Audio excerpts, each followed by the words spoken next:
በስመ አብ ወወልድ ወመንፈስ ቅዱስ አሐዱ አምላክ አሜን። የተወደዳችሁና የተከበራችሁ እግዚአብሔር በዚህ ቀን በዚህ ሰዓት አሁን ባለንበት ሁኔታ የሚናገረንን የሕይወት ቃል ድምጹን ለመስማት ባለድል የሆናችሁ ቅዱሳን ቤተሰቦች በወደደንና ባፈቀረን በአንድ ልጁም በጌታችን በኢየሱስ ክርስቶስ የዘላለም ሕይወት በሰጠን በእግዚአብሔር አብ አባታችን እንደምን ሰነበታችሁ? እግዚአብሔር አምላካችን ስለሰጠን እድል ዛሬም እንደገና በሱ ምህረት ስለመገናኘታችን ድምጹን ለመስማት እንደ እግዚአብሔር ፍቃድ እድል ስለማግኘታችን ክብርና ምስጋና ለአምላካችን ለእግዚአብሔር ይሁን። እንደ እግዚአብሔር ፍቃድ ዛሬ በሚኖረን አገልግሎት የጌታችንና የኢየሱስ ክርስቶስ ቅዱስ ወንጌል ማርቆስ የጻፈውን ምዕራፍ 2 ቁጥር 1 እስከ 12 ድረስ ባለው ቃል ጌታችንና መድኃኒታችን ኢየሱስ ክርስቶስ በስጋ በነበረበት በዚያ ዘመን ያደረገውን ድንቅ ተአምር ደግሞ ያንንም ተከትሎ የተነሱትን ጥያቄዎችና ግርግሮች ጌታ ኢየሱስ ክርስቶስ እንዴት ባለ መንገድ እንደመለሰ ተከራካሪዎችን ወይም ለእግዚአብሔር መንግስት ስራ እንቅፋት የሆኑ ፈሪሳውያንን ጌታ ኢየሱስ እንዴት አድርጎ እንዳሳፈራቸው የምናይበት ክፍል ነው። መጽሐፉን እናነባለን። የማርቆስ ወንጌል ምዕራፍ 2 ከቁጥር 1 እስከ 12 ያለውን አንዱን አንቀጽ እናነብና ጌታ መንፈስ ቅዱስ በረዳን መጠን በዚህ ቃል ላይ ተመርኩዘን የእግዚአብሔርን ቃል እንሰማለን። ጌታ ከሁላችን ጋር ይሁን።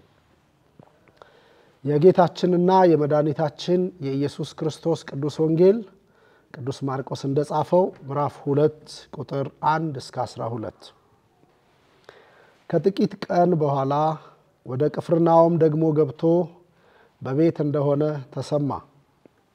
በደጅ ያለው ስፍራም እስኪጠባቸው ድረስ ብዙ ሰዎች ተሰበሰቡ። ቃሉንም ይነግራቸው ነበር። 4 ሰዎችም የተሸከሙትን ሽባ አመጡለት። ስለ ሕዝቡም ብዛት ወደ እርሱ ማቅረብ ቢያቅታቸው እርሱ ያለበትን የቤቱን ጣራ አነሱ። ነድለውም ሽባው የተኛበትን አልጋ አወረዱ። ኢየሱስም እምነታቸውን አይቶ ሽባውን አንተ ልጅ ኃጢአትህ ተሰረየችልህ አለው። ከጻፎችም አንዳንዶቹ በዚያ ተቀምጠው ነበረ። በልባቸውም ይህ ሰው ስለምን እንደዚህ ያለ ስድብ ይናገራል? ከአንዱ ከእግዚአብሔር በቀር ኃጢአት ሊያስተሰርይ ማን ይችላል ብለው አሰቡ። ወዲያውም ኢየሱስ በልባቸው እንዲህ እንዳሰቡ በመንፈሱ አውቆ እንዲህ አላቸው፣ በልባችሁ ይህን ስለምን ታስባላችሁ? ሽባውን ኃጢአትህ ተሰረየችልህ ከማለት ወይስ ተነሳ አልጋህንም ተሸከምና ሂድ ከማለት ማናቸው ይቀላል? ነገር ግን ለሰው ልጅ በምድር ላይ ኃጢአትን ሊያስተሰርይ ስልጣን እንዳለው እንድታውቁ ሽባውን አንተን እልሃለሁ ተነሳ አልጋህን ተሸከምና ወደ ቤትህ ሂድ አለው። ተነስቶም ወዲያው አልጋውን ተሸክሞ በሁሉ ፊት ወጣ። ስለዚህም ሰዎች ሁሉ ተገረሙና እንዲህ ያለ ከቶ አላየንም ብለው እግዚአብሔርን አከበሩ። ክብር ለአምላካችን ለእግዚአብሔር ይሁን። በእውነት እግዚአብሔር የተመሰገነ ይሁን። ድንቅ የሚያደርግ አምላክ ቅዱሱ ጌታ በሰው ልጆች መካከል በሚመላለስባቸው በእነዚያ ወራቶች የተፈጸመውን አንድ ክስተት ነው ወንጌላዊው ቅዱስ ማርቆስ እየነገረን ያለው። የማርቆስ ወንጌልን አጠቃላይ ሁኔታ በምናይበት ሰዓት ጸሐፊው ቅዱስ ማርቆስ ከ12ቱ ሐዋርያት መካከል አንዱ ያልሆነ ነገር ግን ከሐዋርያት የሰማውን በተለይም ከቅዱስ ጴጥሮስ የተረዳውን በኋላም ደግሞ ሐዋርያው ቅዱስ ጳውሎስ በጌታችንና በመድኃኒታችን በኢየሱስ ክርስቶስ ታላቅ የፍቅር ምህረት ወደዚህ መንፈሳዊ አገልግሎት ወደዚህ የዘላለም ክብር ወዳለው ጉዞ ከተቀላቀለ በኋላ ከጳውሎስ ጋር አብሮ በአገልግሎት የተጠመደ በጳውሎስ ሕይወት ውስጥ ካየው ነገር ከተረዳውም ነገር ይበልጥ ደግሞ ጌታ በሚያስተምርባቸው ወራቶች አብሮ ከነበረው ከቅዱስ ጴጥሮስ የሰማውን በደንብ አድርጎ የጻፈ ወንጌላዊ እንደሆነ የመጽሐፍ ቅዱስ ጥናት ትምህርታችን ይነግረናል። ይሄ ወንጌላዊ ቅዱስ ማርቆስ መልእክቱን የጻፈላቸው ወይም ወንጌሉን የጻፈው ለሮማውያን ነው። ሲጽፈውም ዋነኛው ዓላማ የእግዚአብሔር ልጅ የሆነው ኢየሱስ ክርስቶስ የእግዚአብሔርን ዓላማ ለመፈጸም የእግዚአብሔርን የዘላለም ዕቅድ በምድር ደግሞም በሰው ልጆች ሕይወት ውስጥ ለመግለጥ የተገለጠ ታላቅ ደግሞም ትሁት ታዛዥ ባሪያና አገልጋይ ሆኖ እንደተገለጠ ግንዛቤ ለመስጠት አስቦ የጻፈው መልእክት ይመስላል። እርግጥ በሱ የሰራው መንፈስ ቅዱስ ነው። ሁላችንም እንደምናምነው እዚህ የተቀበልነው መጽሐፍ ቅዱስ እጃችን ላይ ያለው የእግዚአብሔር ቃል በሰዎች ሐሳብ በሰዎች ፈቃድ የሰዎች የእውቀት ልክ የታየበት መጽሐፍ አይደለም። የእግዚአብሔር ፈቃድ በመንፈስ ቅዱስ በኩል በሰው ልጆች ሕይወት የተገለጠ እውነት ነው ይሄ መጽሐፍ። ስለዚህ ማርቆስ ከቅዱስ ጴጥሮስም ይስማ ከጳውሎስም ጋር ያገለገለ ከተረዳው ነገር ተነስቶ ይጻፈው በማርቆስ ይሄን እውነት ለኛ አሁን ላለነው ትውልድ ደግሞ ዘመን ተሻግሮ ለሚመጣውም ትውልድ እንዲተላለፍ ኃይሉን የገለጠ ማዳኑን የገለጠ ስራውን የገለጠ እርሱ የእግዚአብሔር መንፈስ ቅዱስ ነው። ክብር ለመንፈስ ቅዱስ ይሁን። ስለዚህ ወንጌላዊው ቅዱስ ማርቆስ የጻፈው ይሄ ወንጌል 16 ምዕራፎች ሲኖሩት የ16ቱ ምዕራፍ ጥቅል ሐሳብ ምዕራፍ 10 ቁጥር 45 ላይ የተገለጠው የመጽሐፉ ትልቁ ዓላማ ነው። ጌታ ኢየሱስ ክርስቶስ እንደተናገረው የሰው ልጅ የጠፋውን ሊፈልግ ሊያገኝ ነፍሱንም ስለ ብዙዎች ቤዛ አድርጎ ሊሰጥ ስለዚህ መጥቷልና የሚል ቃል እናገኛለን። ሊያገለግል የመጣ ዝቅ ብሎ የእግዚአብሔርን መንግስት በሰው ልጆች መካከል ሊያሰፍን የማይታይ የነበረው የዘላለም አምላክ እግዚአብሔር በብሉይ ኪዳን የነበሩ እግዚአብሔርን እናመልካለን የሚሉ የአብርሃም ዘሮች ያላዩትን እግዚአብሔር የእርሱን ታላቅ ዓላማ የእርሱን ታላቅ ስራ የእርሱን ድንቅ በሰው ልጆች መካከል ለመግለጥ የመጣ የእግዚአብሔር ባሪያ መሆኑን ስለ ጌታችን ስለ መድኃኒታችን ስለ ኢየሱስ ክርስቶስ ይሄን ለማስገንዘብ ወንጌላዊው ቅዱስ ማርቆስ ይሄን የወንጌል ክፍል ጽፎልናል። ኢየሱስ ክርስቶስ ሰዎችን ሊያገለግል ወደ ምድር የመጣ ትሁት አገልጋይ ነው። አገልጋይ ብቻ አይደለም፣ ነፍሱን ስለ ብዙዎች ቤዛ ሊያደርግ ምትክ ሊሆን ለጠፋው ዓለም ሞት ለተፈረደበት ዓለም ደግሞ ከእግዚአብሔር መንግስት ተቆርጦ ርቆ ጠፍቶ በጨለማው ስልጣን ስር ለነበረው ዓለም መፍትሄ ሊሆን የመጣ ቤዛ እርሱ ጌታ ኢየሱስ ክርስቶስ።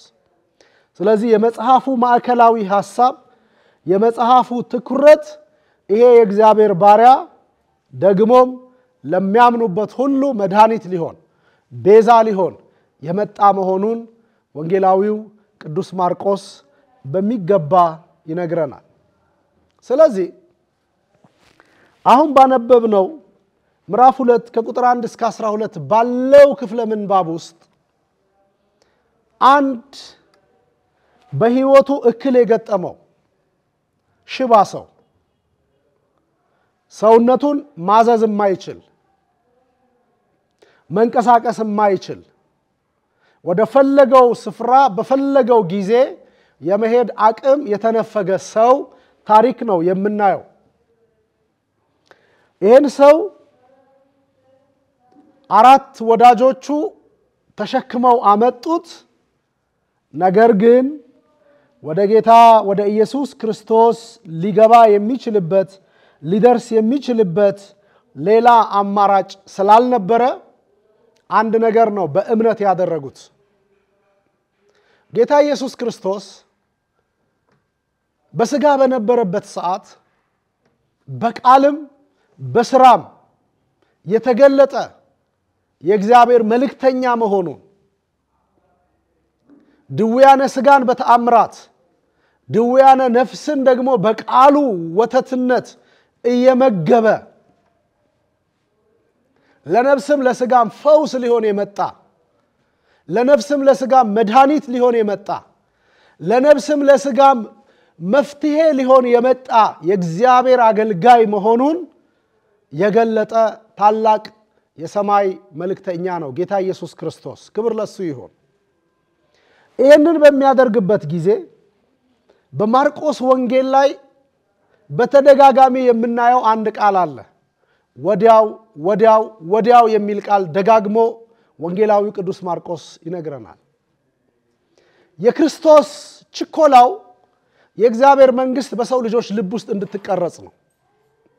እሱ ከእግዚአብሔር የመጣ መሆኑን እሱ የዘላለም አምላክ የመጨረሻው መልእክተኛ መሆኑን ትላንት በነቢያት ሲናገር የነበረ እግዚአብሔር አሁን የመጨረሻው በሚለው ዓለምን እየተናገረ እንደሆነ ሰዎች እንዲያውቁ በቃል ብቻ ሳይሆን በተግባርም ስራውን ለመፈጸም ይተጋ የነበረ የእግዚአብሔር አገልጋይ ጌታ ኢየሱስ ክርስቶስ። በእውነት ክብር ለሱ ይሁን።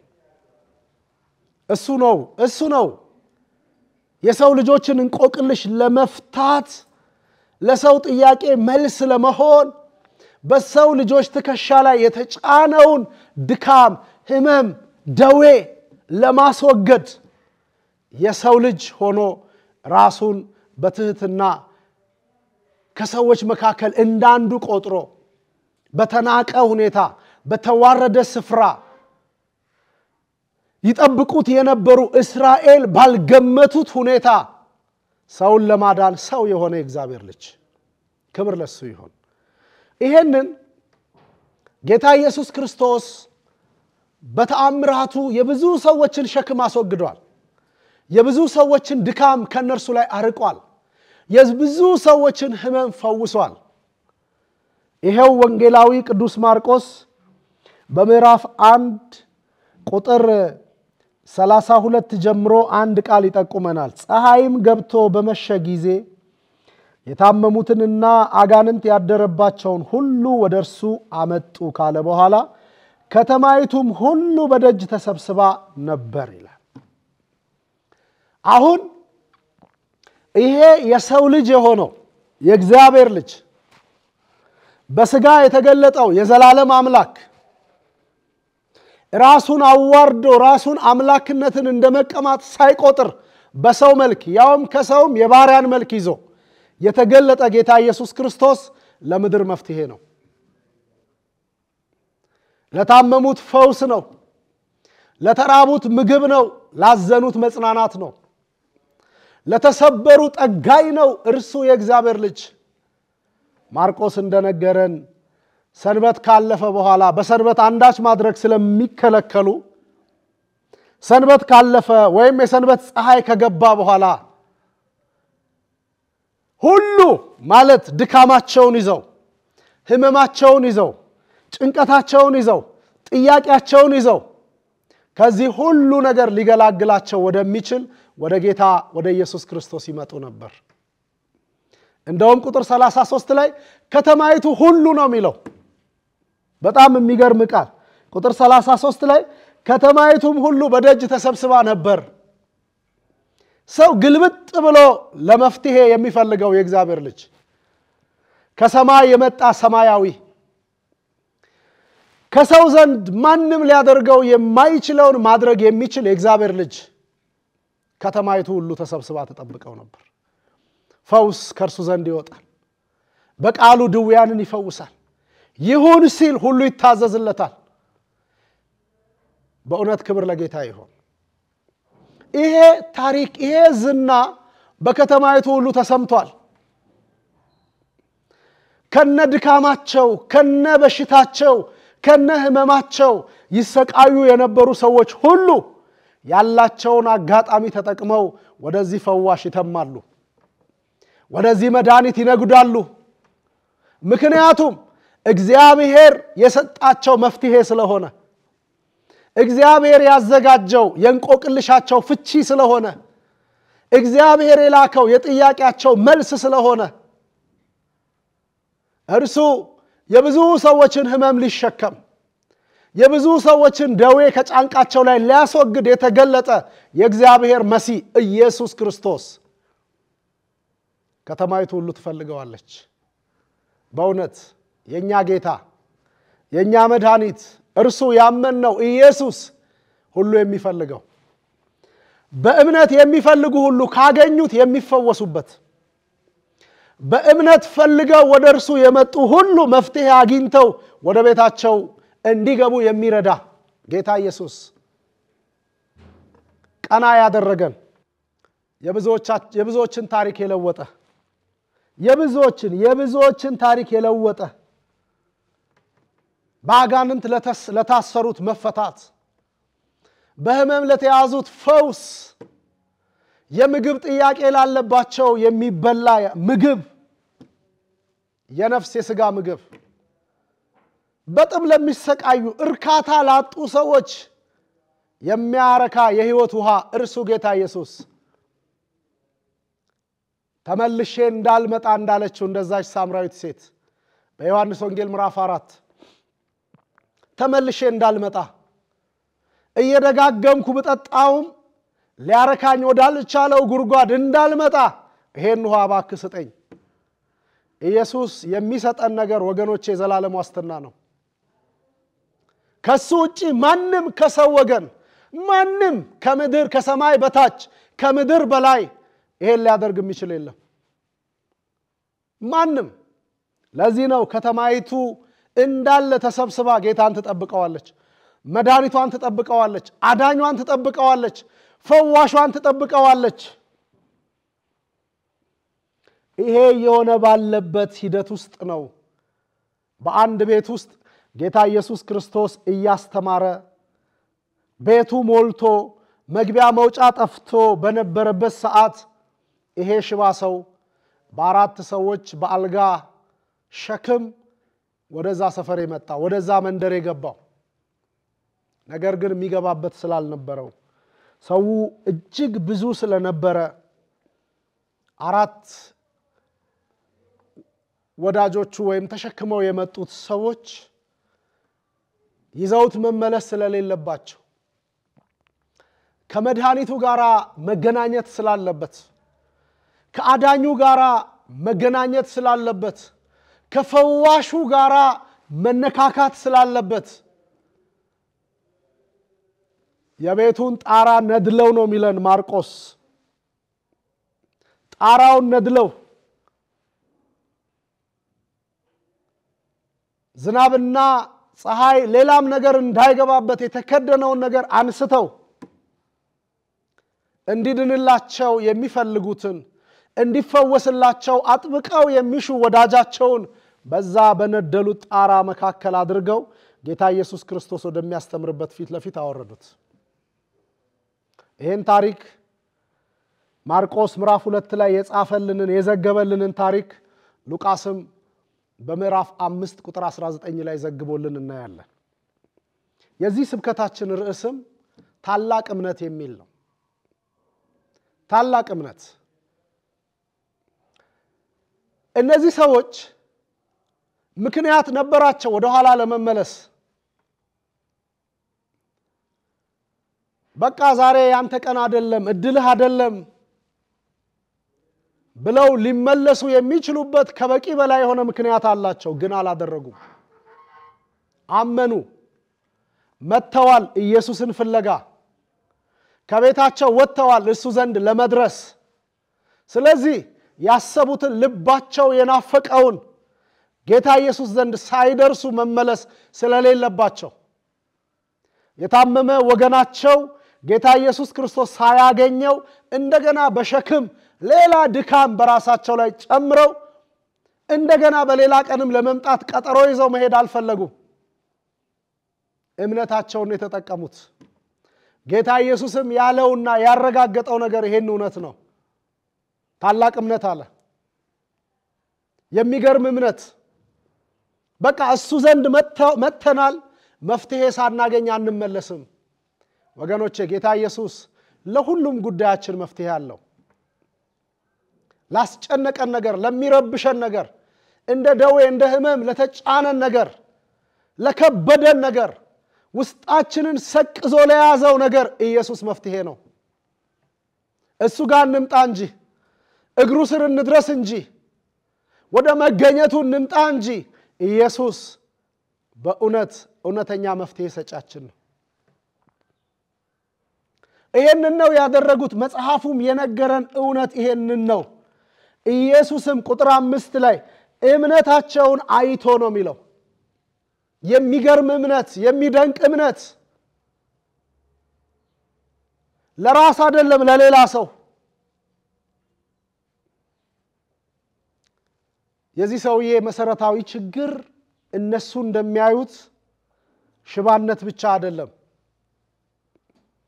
የሚገርመው ነገር ጌታ ኢየሱስ ክርስቶስ ወደፊቱ ከወረደለት በኋላ የሰዎቹን እምነት አይቶ ያስገቡትን ሰዎች እምነት አይቶ አብረው ስለመግባታቸው የነገረን ነገር የለም መጽሐፉ። ምናልባት በገመድ አድርገው ወደ ታች አውርደውትም ሊሆን ይችላል፣ በሆነ መንገድ ብቻ። ግን በሽተኛው ሰውዬ መፍትሄ የሚፈልገው ሰው ጌታ ኢየሱስ ክርስቶስ ፊት ለፊት አለ። ይሄን ያደረጉ ሰዎችን ጌታ ኢየሱስ እምነታቸውን አይቶ ይልና ግን እነሱ ውስጥ ከመጡበት ጉዳይ በተቃራኒ የሚመስል ነገር ሲያደርግ እናየዋለን። ወገኖቼ ጌታ ኢየሱስ ክርስቶስ ሰው እንደሚያይ አያይም። እኛ ልናይ የምንችለው አካላዊውን ነገር ነው። እነዚህም ሰዎች ለአካላዊው ችግር መፍትሄ ለማግኘት ነው ወደ ኢየሱስ ይዘውት የመጡት። ሽባ ነው፣ በቃ እግሩ መንቀሳቀስ አይችልም። ስለዚህ እንደ ሰው ተራምዶ ወጥቶ እንዲገባ የዕለት ተግባሩን እንዲያከናውን ከቤተሰቡ ጋር ጤናማ ኑሮ እንዲመራ ሕይወቱን ያለማንም እርዳታ መግፋት እንዲችል የሚችሉትን ነው ያደረጉለት። ኢየሱስ ግን ያየው እነሱ ካዩት አልፎ ነው። የዚህ ሰው መሰረታዊው ችግር ሽባነቱ ሳይሆን ኃጢአት ነው። ኃጢአት በጣም ይገርማል። ጌታ ኢየሱስ ክርስቶስ ሰው ሊሰጠን የሚችለውን ነገር አይደለም የሚሰጠን፣ ሰው ሊያደርግልን የማይችለውንም የመስጠት ኃይል ያለው ጌታ ነው። ሰው ሊያይ ሰው ሊረዳ ከሚችለው አልፎ የሚያይ መጽሐፍ ምን ይላል? አይኑ እንዳየች የማይፈርድ ይላል። እግዚአብሔር የሰውን ሁለንተና ያውቃል። እግዚአብሔር እንደ ሰው አይደለም። ነጋሪም አስረጂም አይፈልግም። እግዚአብሔር ስለማንም እሱ ልብን ያውቃል። እሱ ውስጥን ያውቃል። እሱ በሰው ሕይወት ውስጥ የሚመላለሰውን ነገር ያውቃል። ጌታ ኢየሱስ ክርስቶስ እርሱ እግዚአብሔር ነው። የእግዚአብሔር ልጅ እግዚአብሔር ነው። ምንድነው የሚለው? ቁጥር 5 ላይ ኢየሱስም እምነታቸውን አይቶ ሽባውን አንተ ልጅ ኃጢአትህ ተሰረየችልህ አለው ይላል። በጣም ይገርማል። እነዚህ 4 ሰዎች ይሄን ሽባ ከቤታቸው ተሸክመው ሲያመጡት የኃጢአት ስርየት እንዲያገኝ አይደለም። የኃጢአት ስርየትማ በብሉይ ኪዳኑ ባለ የአምልኮ ስነ ስርዓት በዛ መንገድ ለጊዜውም ቢሆን ጊዜያዊ መፍትሄ ያገኙ ኖረዋል። አሁን ግን ይሄ ሽባ ይሄ በእግሩ መሄድ የማይችል ሰው በጌታ በኢየሱስ ክርስቶስ እግር ፊት ያለ ይሄ ሰው ችግሩ አካላዊ አይደለም፣ መንፈሳዊ ነው። ስጋዊ አይደለም፣ ውስጣዊ ነው። ምናልባት ይላሉ መጽሐፍ ቅዱስን የሚተረጉሙ መተርጉማን የሽባነቱ ምንጭ ኃጢአት ሊሆን ይችል ይሆናል ብለው ያስቀምጣሉ። ምን ማለት ነው? ሰው ሁሉ የሚታመመው በኃጢአት ምክንያት ነው ማለት ግን አይደለም። አንዳንድ ህመሞች ከምንበላው ነገር የተነሳ ወደ ህይወታችን ይመጣሉ። ከምንጠጣው ነገር የተነሳ ልንታመም እንችላለን። አንዳንድ ህመም ግን ከኃጢአት የተነሳ እግዚአብሔር እንደ ቅጣት በሰው ህይወት ውስጥ ሊያመጣ ይችላል። ታስታውሳላችሁ በዮሐንስ ወንጌል ምዕራፍ 9 ላይ ያለ ያ አይነ ስውር ወደ ጌታ ወደ ኢየሱስ ክርስቶስ ካመጡት በኋላ ይሄ ሰው አይነ ስውር ሆኖ እንዲወለድ ኃጢአት የሰራው ማን ነው የሚል ጥያቄ ለጌታ ቀርቦለታል። እሱ ነው ወይስ ቤተሰቦቹ? ስለዚህ በዚያ ማህበረሰብ መካከል ሰው በኃጢአት ምክንያት የሆነ የሰውነቱ ክፍል ሊጎል ይችላል የሚል እምነት አለ ማለት ነው። ጌታ ኢየሱስ ግን አካላዊውን ነገር አልፎ ውጫዊውን ነገር አልፎ ውስጣዊውንና መንፈሳዊውን ነገር ማከም ፈለገ። ክብር ለሱ ይሁን። በእውነት እንዴት ያለ ጌታ! እንዴት ያለ ቅዱስ የእግዚአብሔር ልጅ! ሰው ያላየልንን አይቶ መፍትሄ የሚሰጥ እንኳን ሰው እኛም ያልተረዳነውን ነገር በእውነት ከኛ ላይ ሊያስወግድ የሚችል ጌታ ኢየሱስ። ስለዚህ ችግሩ መንፈሳዊ እንጂ ስጋዊ ብቻ አልነበረም ማለት ነው። ችግሩ ውስጣዊ እንጂ ውጫዊ ብቻ አልነበረም ማለት ነው። ስለዚህ ጌታ ኢየሱስ ይሄን ድዊ ይሄን ታማሚ ይሄን በሽተኛ ለመፈወስ መጀመሪያ የሚያስፈልገውን ነገር ማድረግ አለበት። ወገኖቼ በእውነት ጌታ ኢየሱስ ክርስቶስን ለትንሽ ነገር ብቻ አትፈልጉት። አሁን ሆኖ በኋላ ሊቀየር ለሚችል ነገር ጌታን አትሹት። ጌታ ኢየሱስ ክርስቶስ የዘላለም ሕይወት መፍትሄ ነው። የዘላለም ሕይወት የማግኛ ብቸኛው መንገድ። ክብር ለሱ ይሁን። በርሱ የሚያምኑ በእርግጥም የዘላለም ሕይወት አላቸው። በርሱ የተደገፈ ታላቅ እምነት ላላቸው ኢየሱስ የነፍስ መድኃኒት ነው። የሥጋ ብቻ አይደለም። ሥጋ ቢፈወስ ሥጋ ቢድን ተመልሶ መታመሙ አይቀርም። ሲቀጥል ወደ መቃብር ይወርዳል። አፈር ነው፣ ይበሰብሳል። ጌታ ኢየሱስ ክርስቶስ ከሰማይ የመጣ የእግዚአብሔር ሰማያዊ የመፍትሄ ፈጻሚ አካል ነው ማለት እግዚአብሔር ሰውን ከራሱ ጋር ለማስታረቅ ከርሱ ዘንድ የወጣ መፍትሄ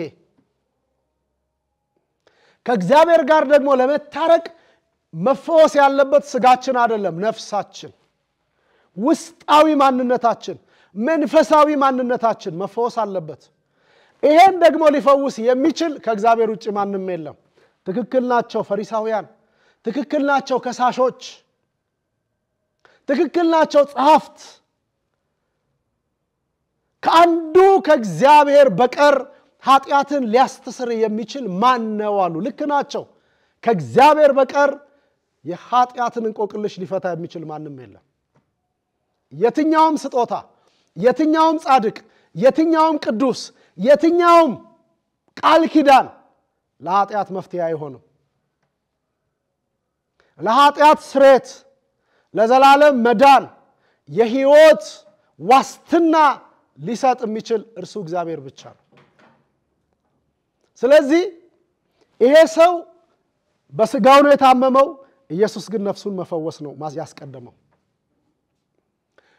ይሄ ሰው አካሉ ነው አልሰራ ያለው ጌታ ኢየሱስ ክርስቶስ ግን ለነፍሱ መድኃኒት ሊሆነው እንደመጣ እየነገረን ነው ያለው ኃጢአትህ ተሰረየችልህ ኢየሱስ ዘንድ መቅረብ ለካ የኃጢአት ስርየት ያሰጣል ክብር ለሱ ይሁን ኢየሱስ ዘንድ መምጣት ወደ ጌታ ወደ ኢየሱስ ክርስቶስ መድረስ የኃጢአት ስርየት ያሰጣል ለዚህ ነው ቅድም ባልኳችሁ የማርቆስ ወንጌል ምዕራፍ 10 ቁጥር 45 ላይ ነፍሱን ስለ ብዙዎች ቤዛ ሊያደርጋለ ለነፍስ ትክክለኛ ቤዛ መሆን የቻለ ኢየሱስ የእግዚአብሔር ልጅ ብቻ ነው። ሌላ ቤዛ የለም።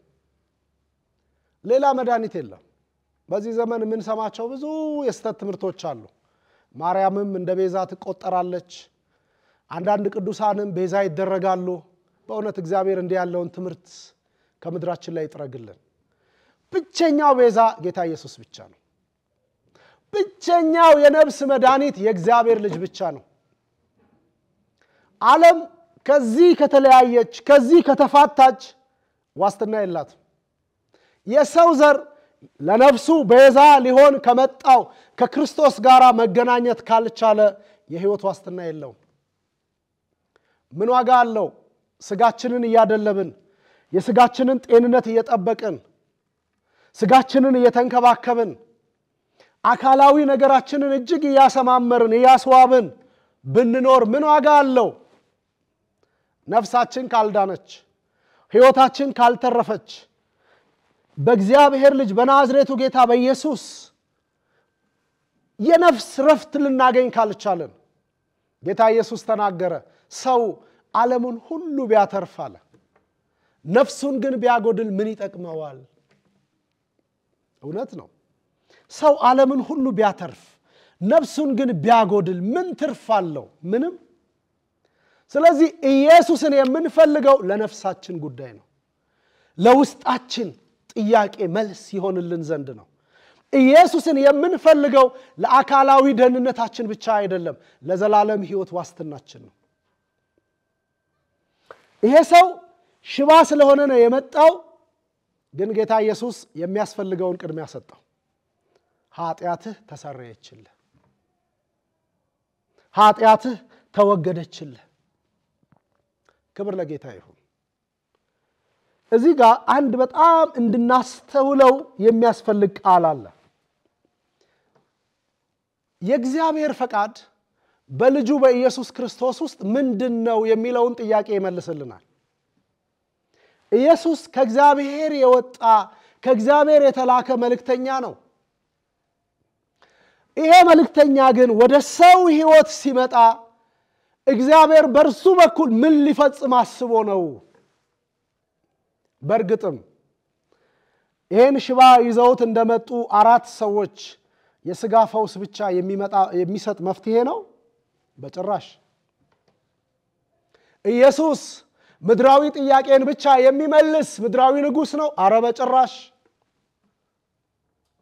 ኢየሱስ ለነፍስ ያይደለ ለሥጋ ብቻ የሆነ ጉዳይ እየሰራ እያስደነቀ ሊኖር አቤት አቤት አቤት እያልን እየተገረምን እየተደነቅን በሱ አደራረግ በሱ አሰራር እያየነው እያደነቅነው ልንኖር ብቻ የመጣ ነው አይደለም። እና ምንድነው የእግዚአብሔር ፈቃድ? ኢየሱስን እግዚአብሔር ወደ ሰው ልጅ ሕይወት ሲልከው ለሰው ልጅ ሁለንተናዊ ደህንነት እንዲሆን ነው። ሁለንተናዊ ደህንነት የእግዚአብሔር ፈቃድ ልጁን የላከበት ዋነኛው ዓላማ ለሰው ሕይወት ሁለንተናዊ ደህንነት እንዲሆን። ቅድም እንዳልኳችሁ ሥጋ ዛሬ ቢፈወስ ነገ ይታመማል። ተውት ሌላ። በዮሐንስ ወንጌል ምዕራፍ 11 ላይ አልዓዛርን ጌታ ኢየሱስ ከመቃብር ውጣ ብሎ አዘዘ፣ ቃል ተናገረ። የሞተው የእግዚአብሔር ልጅ ድምጽ ሰምቶ ከመቃብር ወጣ። አልዓዛር ግን ተመልሶ ሞቷል። ምክንያቱም የለበሰው ሟች የሆነ ሥጋን ስለሆነ። ኢየሱስ ለዚህ ብቻ አይደለም ወደዚህ ምድር የመጣው፣ ለሰው ሁለንተናዊ ደህንነት ሊሆን፣ ሁለንተናዊ መፍትሄ ሊሆን፣ ለነፍስ ለሥጋ ለሚታየው አካል ለውስጣዊ ማንነት መፍትሄ ሊሆን የመጣ።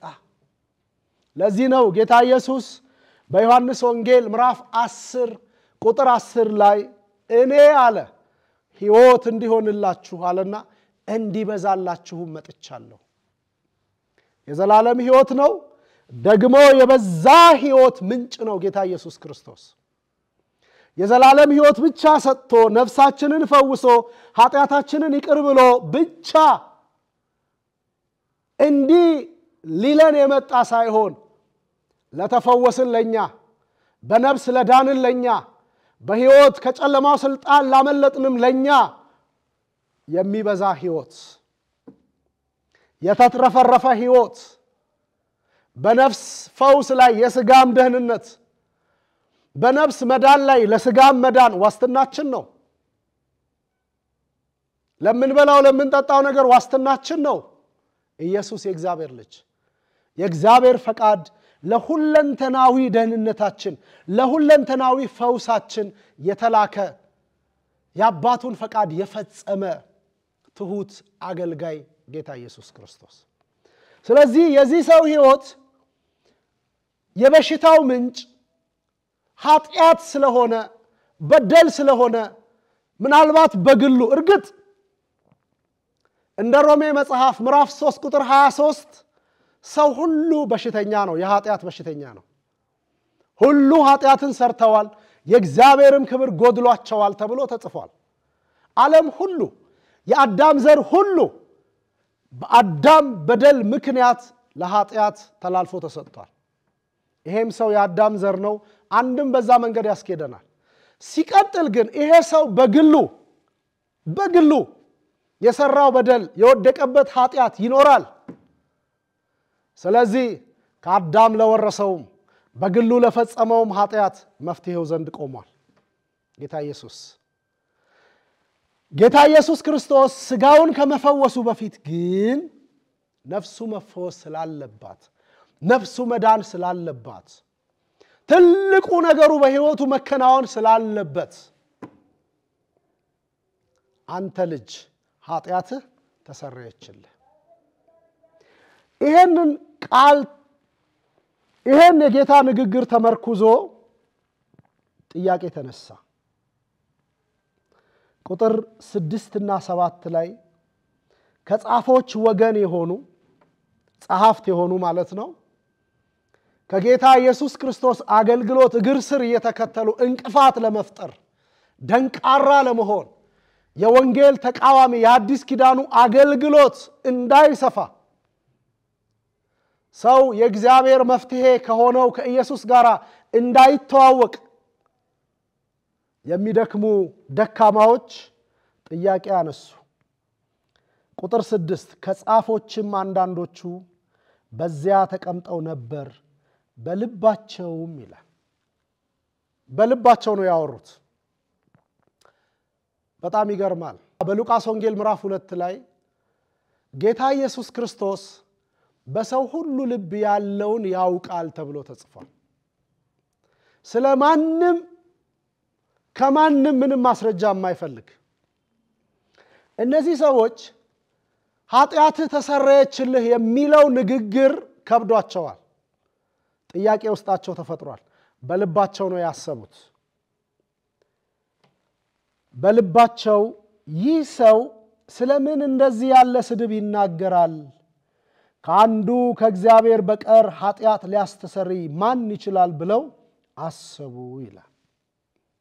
ከአንዱ ከእግዚአብሔር በቀር ይሄ ብቸኛው የእግዚአብሔር ድርሻ ነው። ኃጢአትን ማስተሰረይ ለበደል ይቅርታ መስጠት። አንተ እግዚአብሔር ሳትሆን እንዴት እንዲህ ያለ ትልቅ ስድብ በእግዚአብሔር ላይ ተሳደባለህ? በነገራችን ላይ ጌታ ኢየሱስ ክርስቶስ ለፍርድ ተላልፎ በተሰጠበት ጊዜ እንኳን የተነሳው አንዱ ጉዳይ ይሄ ነው።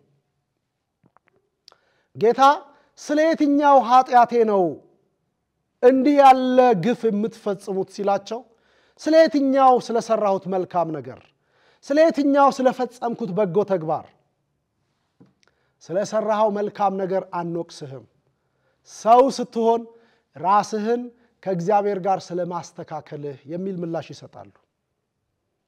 ስለዚህ ኃጢአት ተሰረየችልህ የሚለው ንግግር የእግዚአብሔር ድርሻ ስለሆነ አሁን ለነርሱ እንደ ስድብ ነው የሚቆጠረው። እግዚአብሔርን እንደ መሳደብ የእግዚአብሔርን ሚና የእግዚአብሔርን ድርሻ የእግዚአብሔርን ስልጣን እንደ መጋፋት። ግን በጣም ይገርማል። ጌታ ኢየሱስ ክርስቶስ የትኛው ይከብዳል ወይስ የትኛው ይቀላል እያለ ሲጠይቃቸው እንሰማለን። ለሰው ኃጢአት ተሰረየችልህ ከማለትና አልጋህን ተሸክመ ሂድ ከማለት የትኛው ነው ከባዱ ወይም የትኛው ነው ቀላሉ? ሁለቱም ያስኬዳል። መጽሐፉ የሚለንን እንስማ። በልባችሁ ይሄን ስለምን ታስባላችሁ? ቁጥር 9 ሽባውን ኃጢአትህ ተሰረየችልህ ከማለት ወይስ ተነሳና አልጋህን ተሸከምና ሂድ ከማለት ማናቸው ይቀላል? የትኛው ነው ቀላሉ ነገር? ኃጢአትህ ተሰረየችልህ ማለት ንግግር ብቻ ነው። የሚታይ ለውጥ ኃጢአቱ በተሰረየችለት ሰው ማንነት ውስጥ አይታይም። ነገር ግን አልጋህን ተሸክመ ሂድ ተግባር ይፈልጋል። አልጋህን ተሸክመ ተመላለስ ድርጊት ይፈልጋል።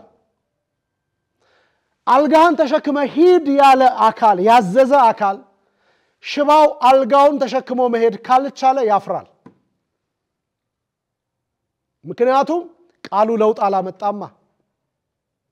ቃሉ የሽባውን ሕይወት አልቀየረውማ። ኃጢአት ተሰረየችልህ ማለት ግን ማንንም ሰው ሊለው ይችላል። የኃጢአት ስርየት የሚታይ ምልክት በሰው ማንነት ውስጥ ስለማያመጣ የኃጢአት ስርየት ምልክቱ ኃጢአቱ ይቅር የተባለለት ሰው በሕይወት በሚኖርበት ዘመን በሚያደርገው በፍሬው ነው የሚገለጠው። እግዚአብሔር ኃጢአቱን ይቅር ያለው ሰው እንደ ትላንቱ በኃጢአቱ አይቀጥልም። እንደ ትላንቱ በክፋት በአመፃው አይቀጥልም። እግዚአብሔር ኃጢአቱን ያስወገደለት ሰው እንደ ትላንት በርኩሰት አይመላለስም። ይቅር ያለውን ያከብራል። ይቅር ያለውን እግዚአብሔርን በመንፈስ እየተመላለሰ ለስሙ ክብር ይኖራል። አልጋህን ተሸክመ ተመላለስ ማለት ግን ለውጥ ይፈልጋል። ስለዚህ የትኛው ይቀላል አለና እኔ ኃጢአትን ይቅር የማለት ስልጣን ያለኝ እንደሆንኩ ታውቁ ዘንድ እነግራችኋለሁ፣ እላችኋለሁ፣ አሳያችኋለሁ። አንተ ሰው አልጋህን ተሸክመ ሂድ አለው። ክብር ለጌታ ይሁን።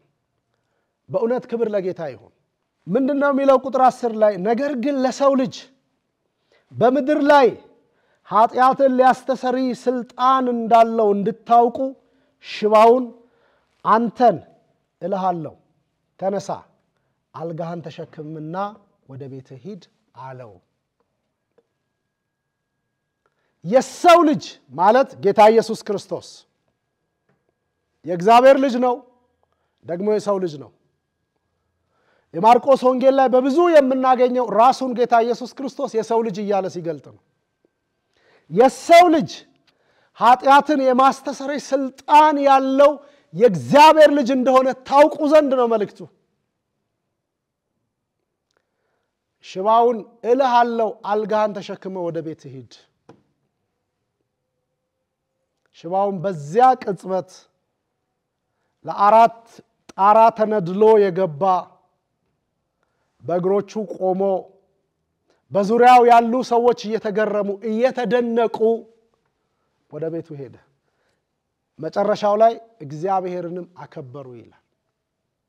ጌታ ኢየሱስ ክርስቶስ እሱ እግዚአብሔር የእግዚአብሔር ልጅ ነው። ዓለም ሳይፈጠር የነበረ ደግሞ ትልቁን ማድረግ የሚችል ለትንሹም ዋስትና ለሰው የማይቻለውን ማድረግ የሚችል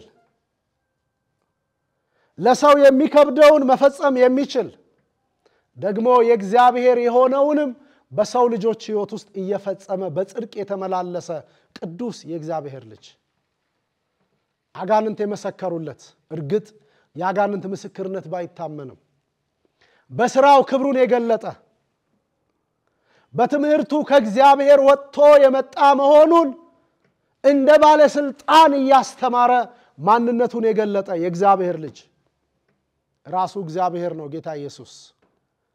ዮሐንስ በወንጌሉ በምዕራፍ 1 እንደነገረን ቁጥር 1 እስከ 3 ድረስ በመጀመሪያ ቃል ነበረ፣ ቃልም በእግዚአብሔር ዘንድ ነበረ፣ ቃልም እግዚአብሔር ነበር ይለናል።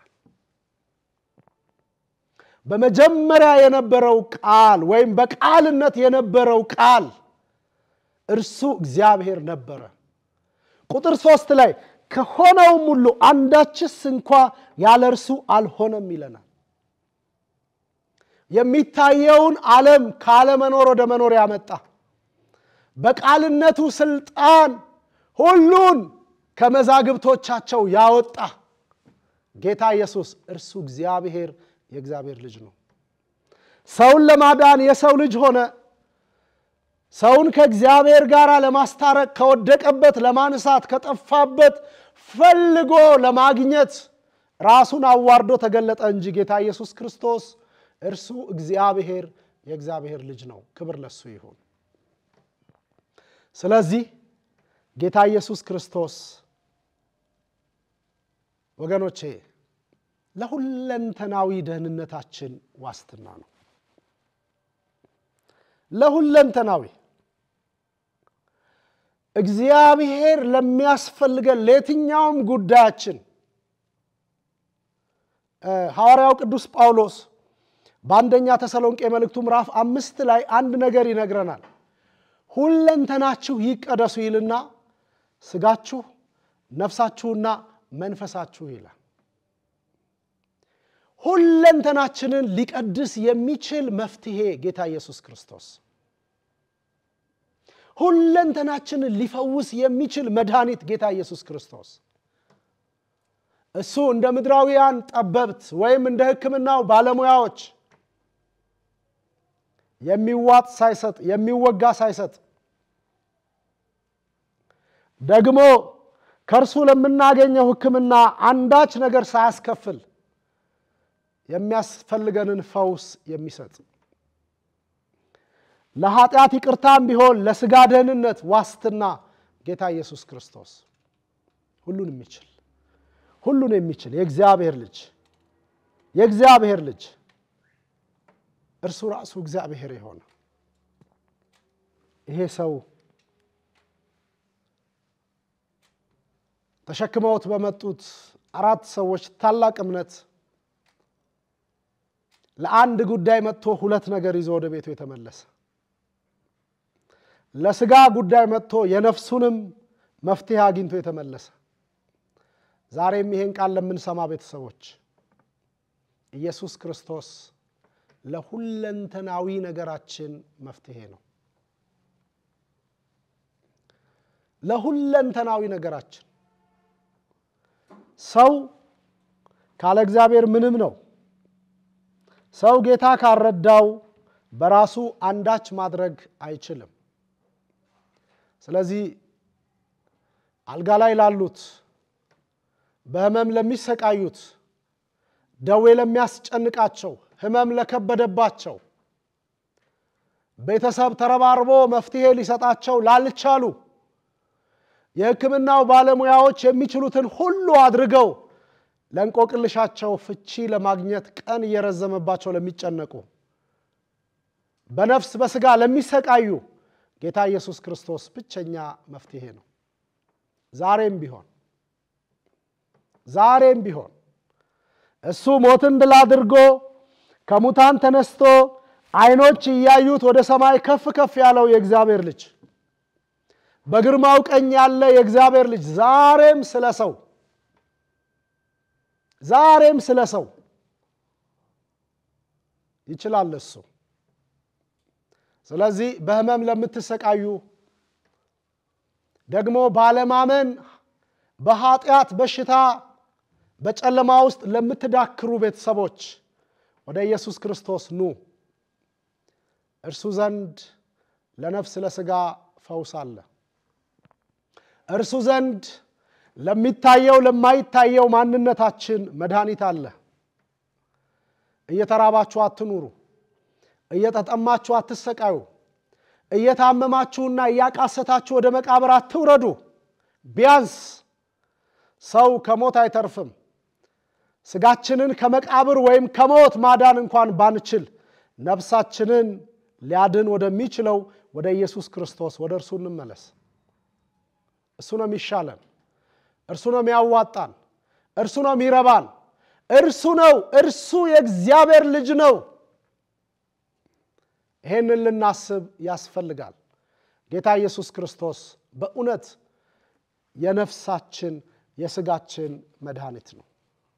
ተመለሱ፣ እንመለስ ወደ እግዚአብሔር፣ እናንተ የተጠማችሁ ኑ እንዳለ መጽሐፍ የሕይወትን ውሃ እንዲያው በነፃ ውሰዱ እንዳለ እግዚአብሔር ቃል እንምጣ ወደ ጌታ ወደ ኢየሱስ።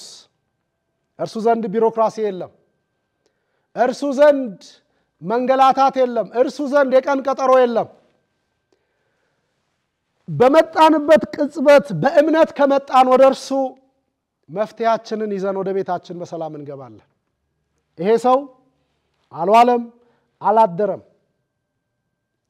ለዓመታት ሲያሰቃየው የነበረው ሽባነቱን ከሰው በታች አድርጎት በሰው ትከሻ ላይ ያኖረውን ህመሙን ኢየሱስ በቃሉ ነው የፈወሰው። በእጁ እንኳን አልዳሰሰውም። እልሃለሁ አልጋህን ተሸክመ ሂድ ነው ያለው። የኢየሱስ ክርስቶስ ከሱ የሚወጣው ቃል ለሙታን ሕይወት ይሰጣል። በመቃብር ያሉትን ይቀሰቅሳል። የሌሉ ነገሮችን እንዳሉ ማምጣት ይችላል። ኢየሱስ ይናገር እንጂ ነፋሳት ይታዘዛሉ። ከጌታ ከኢየሱስ ቃል ይውጣ እንጂ ሙታን በሕይወት ይኖራሉ። ኢየሱስ ድነሃል፣ ድነሻል፣ ተፈውሳችኋል ይበል እንጂ ፈውስ ያገኘናል። በደዌ ዳኛ ለምትሰቃዩ አልጋ ይዛችሁ የኔ መዳን መቼ ነው ለምትሉ አንድ መድኃኒት አለ ኢየሱስ። የበሽተኞች ሁሉ ፈዋሽ፣ የበሽተኞች ሁሉ ተስፋ አንድ መድኃኒት። ምድር ብዙ መድኃኒት እንዳለ ብትናገርም ብቸኛው መድኃኒት እውነተኛው መድኃኒት ለነፍስ ለሥጋ የሚወሰድ መድኃኒት ጌታ ኢየሱስ ክርስቶስ 38 ዓመት ባልጋ ወድቆ የነበረውን ሰው አልጋህን ተሸክመ ሂድ ብሎ ማዘዝ የቻለ በመቃብር የነበረውን አልዓዛርን በቃል ጠርቶ ያወጣ እንደ ሰው ከሰው ጋር ያቆመ እምታምኑት የታመናችሁበት ይሄ ጌታ ከሆነ ወገኖቼ ነግራችኋለሁ መፍትያችሁ እርሱ ዘንድ ነው። ስለዚህ ወደዚህ መድኃኒት ወደዚህ መፍትሄ ወደዚህ ለሁለንተናዊ ደህንነታችን ከእግዚአብሔር ዘንድ ወደ መጣው የኛ ዘመድ ወደ ሆነው የቅርባችን ወደ ሆነው ዛሬም በእግዚአብሔርና በእኛ መካከል ባለው በሚታይልን በጌታ በኢየሱስ በመታመን ለችግሮቻችን ሁሉ መፍትሄ ከእርሱ ዘንድ ልናገኝ እንችላለን። ስለዚህ የተወደዳችሁ የእግዚአብሔር ቤተሰቦች ይሄን ሽባ ሰው ይሄን በሽተኛ ሰው ይሄ በአልጋ ላይ የነበረን ሰው ጌታ ኢየሱስ እልሃለሁ አልጋህን ተሸክመ ሂድ ብሎ እንደፈወሰ ዛሬም በቃሉ ውስጥ ፈውስ አለ። ዛሬም በዚህ ቃል ውስጥ ፈውስ አለ። እግዚአብሔር ዛሬም በቃሉ ይፈውሳል። እግዚአብሔር ዛሬም በእምነት ወደ እርሱ ለሚቀርቡት መፍትሄ ይሰጣል። ክብር ለእግዚአብሔር ይሁን። የተወደዳችሁ ቅዱሳን ቤተሰቦች የትኛውንም ነገራችሁን የትኛውንም የሕይወታችሁን ክፍል ጥያቄ ለጌታ ለኢየሱስ ይዛችሁት በፊቱ ቅረቡ። የሚረዳንን ጸጋ ልናገኝ በሚያስፈልገን ጊዜ ወደ ጸጋው ዙፋን በእምነት እንቅረብ እንዳለ የዕብራውያን ጸሐፊ ወደ ጸጋው ዙፋን በእምነት እንቅረብ። ከዙፋኑ ላይ ከዙፋኑ ስር መፍትሄ ይዘን እንነሳለን። የከበደንና ያስጨነቀን ነገር ከማንነታችን ላይ ተራግፎ ቀና ማለት እንችላለን። ቀና ማለት እንችላለን። ጌታ ኢየሱስ ክርስቶስ ዛሬም ስለሚችል ክብር ለእግዚአብሔር ይሁን። አባት ሆይ እናመሰግንሃለን። የረዳሃን ዋስትና የሰጠህን በነገር ሁሉ ከኛ ጋር ያለህ አንተ ነህ። ለየትኛውም ነገር የምታስፈልገን የምንፈልገውም አንተን ነው። እግዚአብሔር ሆይ በልጅ በኢየሱስ ክርስቶስ ስም ስላደረከው ስለዚህ ድንቅ ሥራ በዚህም ስለተከበርክ ዛሬም በእኛ ሕይወት ውስጥ እናከብርሃለን። እኛንም ያዳንከን እኛንም የፈወስከን እኛንም የረዳሃን እኛንም ወደ ራስህ የሰበሰብከን አንተ ነህ። በልጅ በኢየሱስ ስላረክልን ክብር ላንተ ይሁን። በጌታ በኢየሱስ ክርስቶስ ስም አሜን።